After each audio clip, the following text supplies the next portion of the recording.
Welcome everyone to Fraud Files Unleashed, where true fraud investigations meet captivating storytelling. I'm Austin, a seasoned fraud fighter with over 8 years of experience in both law enforcement and banking.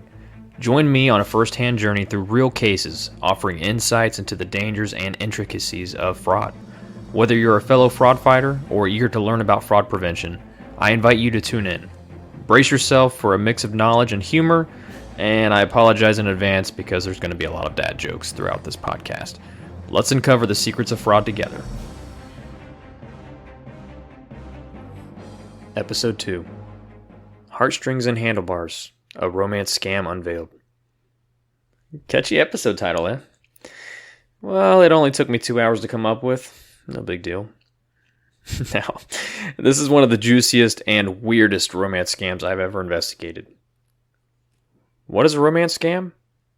In its simplest forms, it's when a scammer uses relationships and deception to trick victims into thinking they are in a relationship with someone who doesn't even exist.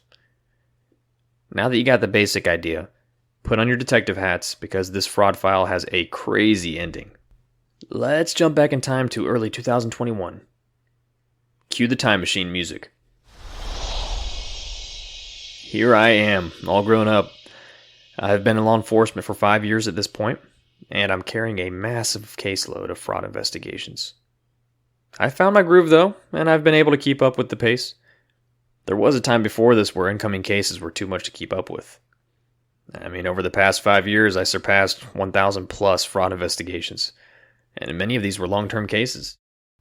Today was just an ordinary day. I sat down at my desk with my nearly empty coffee cup, and it was room temperature at this point. I pull up my case manager to look for the latest cases assigned to me from patrol. 3 new cases. Gift card scam. Phone scam. Ooh, identity theft. Let's start with the fun one first. I pulled up the case docs to read the patrol officer's report and the victim statement. My first initial assessment, looks like the victim resides in the city of Altamont Springs, okay, and they had their identity compromised. Looks like they received a credit alert from the credit bureaus about 3 vehicles being purchased using their driver's license info. Oh, looky here, lucky me. The dealership is also local. I'm intrigued. So I made a quick call to the car lot, speak with the manager, and they were aware of the situation. They had some leads for me to track down. Sweet. I took a final swig of my coffee and decided to go ahead and make a drive out to the crime scene to pick up my evidence. Little did I know, I was about to see the greatest mustache of all time. I drive about 15 minutes down the street in my undercover, eco-friendly Toyota Camry. And I met a well-presented manager sitting in his office with a stack of papers. He looked a bit flustered and concerned about the whole situation. He offered me a donut, and I gave him a courtesy laugh. Everyone loves to offer donuts to cops. He dropped a stack of papers in front of me and asked me to please take a seat. Sir, we need your help. We've realized that someone is using a stolen identity to steal 3 brand new, blacked out 2021 Ford Raptors. Here's a copy of the driver's license they used. The financing fell through and we are on the hook.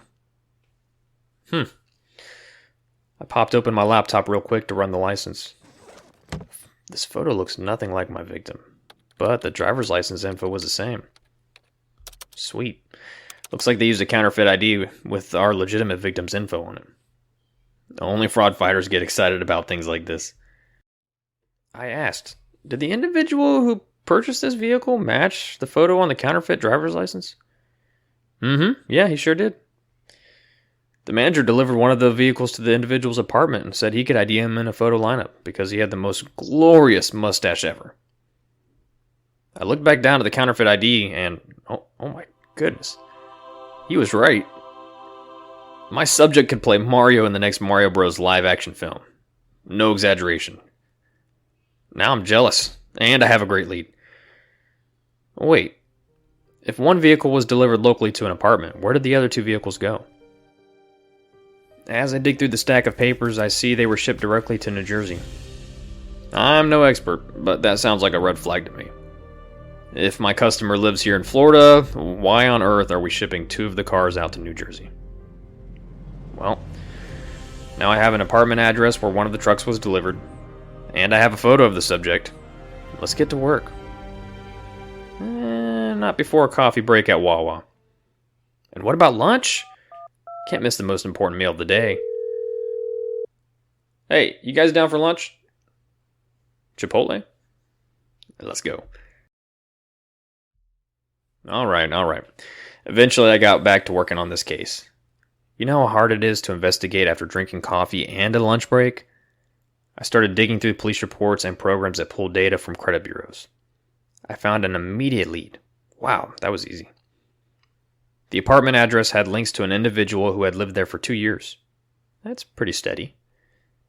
Doing some quick open source research led me to a man who matched the image and the mustache on the counterfeit ID. It's-a me! Now, I must ask this guy some questions. Things got busy. But the following week I was ready to jump back into the investigation.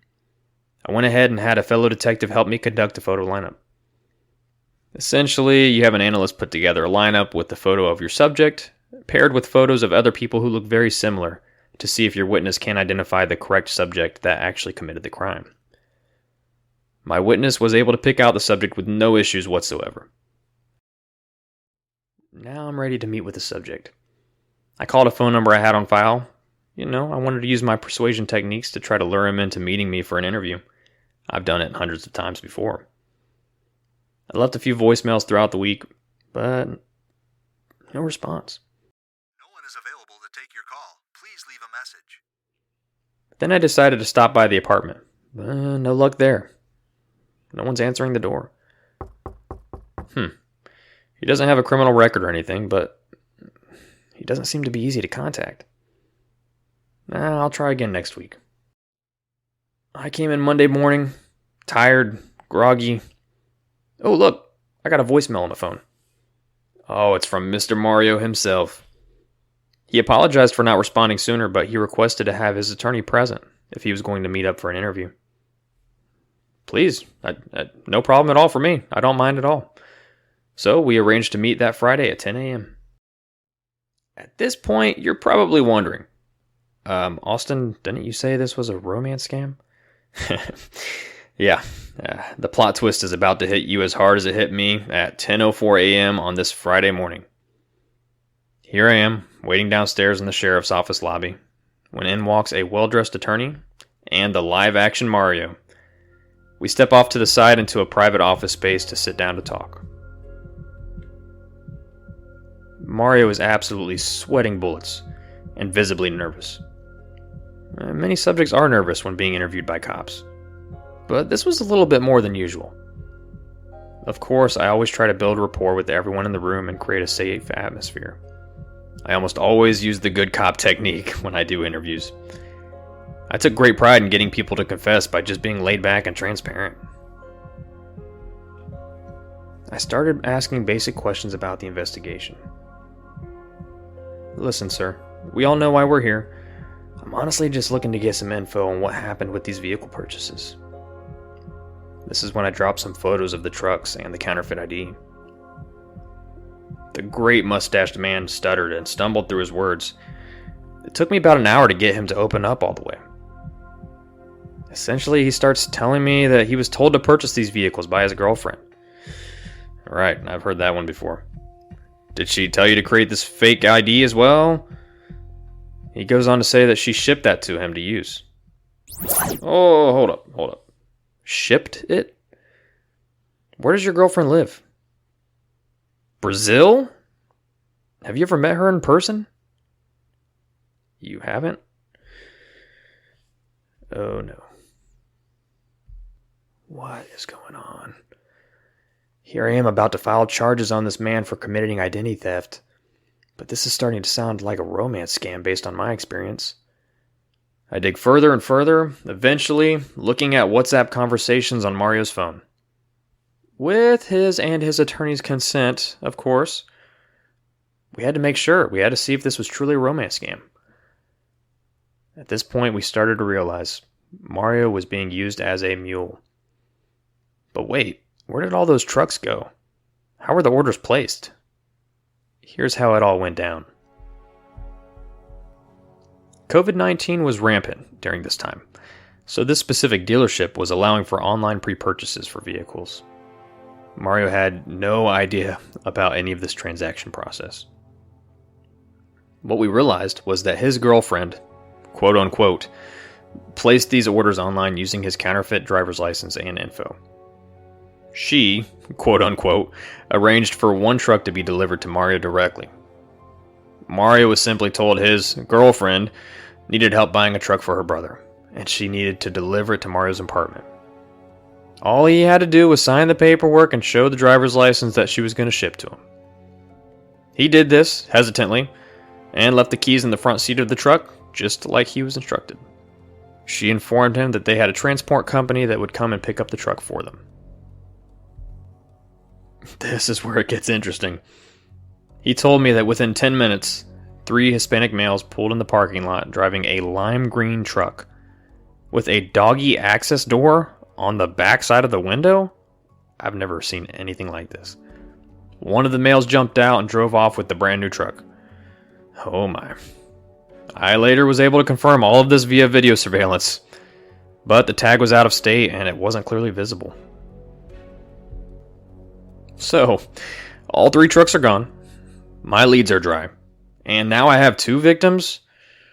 Sheesh. I put the ID theft on the back burner because, for a second, this romance scam is more important. This is a well-organized romance scam. These groups are ruthless, and they can wreak absolute havoc on people's lives. The manipulation they use truly brings unsuspecting victims to a place where they will do anything for love. What are the red flags? Well, if you met your perfect soulmate on Words with Friends, that's a red flag. If you've never met your lover in real life, and you're engaged or married, that could be a red flag. Is it too good to be true? Red flag. Is someone you never met asking for money from you? Yeah, sounds like a red flag to me. Oh, wait, you're dating a celebrity, but they won't meet you in person? Definite red flag. This list goes on and on and on. But the power of love is strong. It's easy to see the red flags from the outside looking in, but victims are usually blinded by this puppy love. Oftentimes they're depressed, they're lonely, they're widowed. Their family never talks to them anymore. I've seen it time and time again. I don't know what's worse, knowing the person's family isn't there for them, or the fact that they think they're married to a beautiful girl, but really they're talking to a young man in Nigeria, working in a romance scam workshop. Needless to say, this investigation took a turn for the worse. What was the ultimate end result? Well, we assisted with tracking down the 2 trucks shipped to New Jersey. They actually attempted to ship these overseas at a port, but they were caught in time, thankfully. The other truck that was picked up by the Hispanic males in the lime green truck, well, it was eventually recovered in another state after months. I attempted to track down the romance scammer group, but all my leads from subpoenas and IP logs came back to Nigeria. There's just not much we can do from here in the States unless it's a major crime ring, and this wasn't quite enough. The best way to stop romance scams is to be proactive. Talk with your family about the red flags. Keep an eye out for lonely loved ones, and share this story with them. You might just save someone from a romance scam. I found out Mario had been talking with this romance scammer for almost 2 years, and it absolutely broke his heart to hear the truth. But we were able to block all communication and get him the help and resources he needed to move forward. I performed a reverse image search and I found the photos of Mario's supposed girlfriend all over the internet. The sad reality is he would have never felt brave enough to speak up about his situation if he wouldn't have been caught up in my criminal investigation. If you are seeking additional help, please consider visiting advocatingforyou.com. This website is operated by a nonprofit advocating against romance scammers, and they have so many free tools and resources. The website link is in the episode description.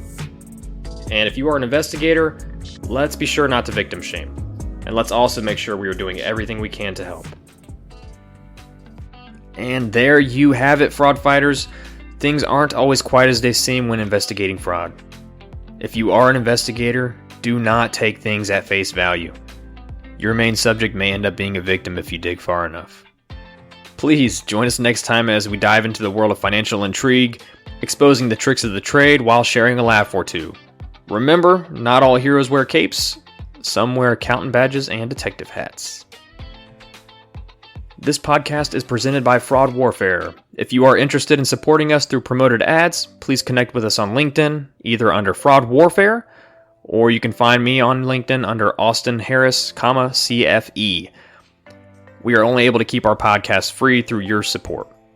Please consider sharing this with a friend or family member, and you can support us financially through donations at buymeacoffee.com/Fraud Warfare.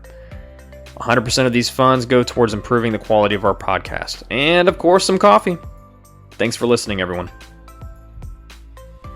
I want to give a huge thanks to Steven Sargent, Madison Olivas, and Holly Hibble for their generous support with a donation on our Buy Me a Coffee page. Your contribution means so much to me, and we're truly grateful for your support. Thank you.